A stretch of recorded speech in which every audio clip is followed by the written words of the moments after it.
কি করে হয় কি করে হয় কিরম করে রুটি কিরম করে আটা মাখে বল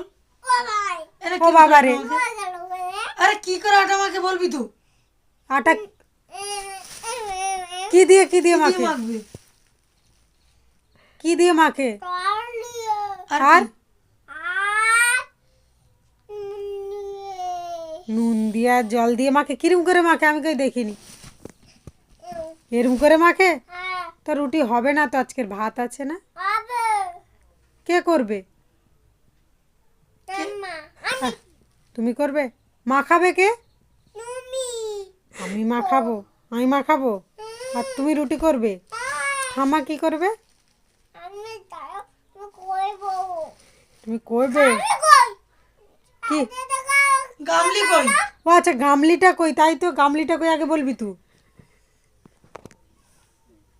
তাই তো গামলি না হলে কি করে করবে রুটি বলছিল বলো